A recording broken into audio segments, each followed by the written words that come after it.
Maksudnya sembahyang witir ni kita ni kan menutup sebelum kita ni tidur, sebelum kita ni menutup ibadah-ibadah malam kita ni. Jadi kalau kita ni dah lagi kan bangun, lepas itu kita ni lakukan salat witir. Sebelum kita ni sekarang bangun, sahur saja terus macam-macam. Dan ia bukannya hanya terhad kita dilakukan selepas sembahyang tarawih saja. Ia boleh kita dilakukan di malam-malam yang lain juga, dalam bulan yang lain. Lepas kita ni sembahyang tahajud kah, lepas kita ni sembahyang hajat kah, semua lepas itu kita akan menutup dengan solat sunat witir. Tanya lagi pasal sembahyang tarawih, kan ada orang ngambil 8 rakaat, tapi yang abdalnya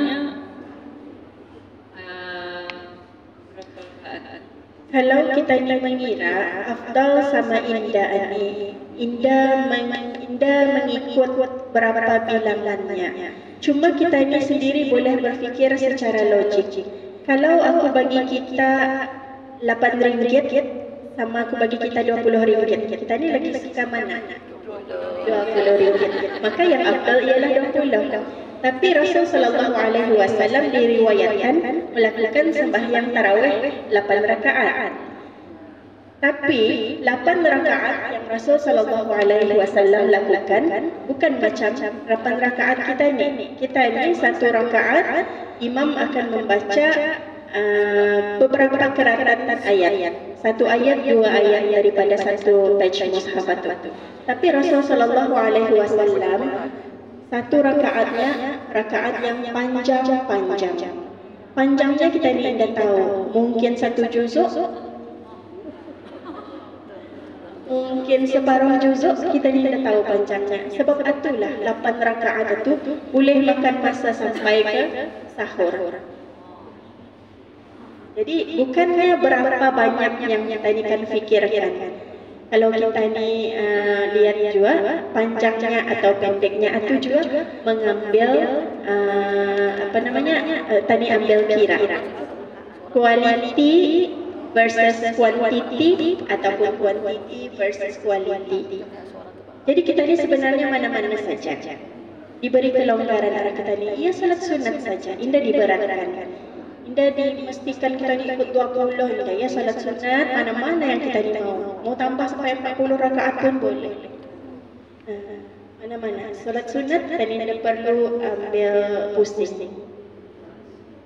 Kan bertanya pasal menjarahi ukuran, kalau perempuan yang sudah menses dapat kata. Sebenarnya kalau kita ini melihat hukum fikih, perkara-perkara yang diharamkan dilakukan oleh perempuan-perempuan haid. Ada salat, baca Al-Quran, menyentuh mushaf, masuk masjid dan sebagainya. Adakah indah dalam list itu masuk kubur? Indah ada kan? Okey, indah ada. Cuma apa tujuan kita ni menziarahi kubur? Untuk baca yasin, untuk tahlil dan sebagainya. Jadi adakah ia boleh mendatangkan manfaat dengan ia datang atau misalnya kalau ia akan datang untuk membaca Al-Quran di sana ia tidak dapat. Tapi kalau ia yang datang di sana untuk berdoa, ia akan datang di sana untuk membacakan tahlil la ilaha illallah yang ada ayat-ayat Al-Quran di dalamnya, rasanya tidak ada masalah. Cuma ya jangan sampai mengotori tempat itu.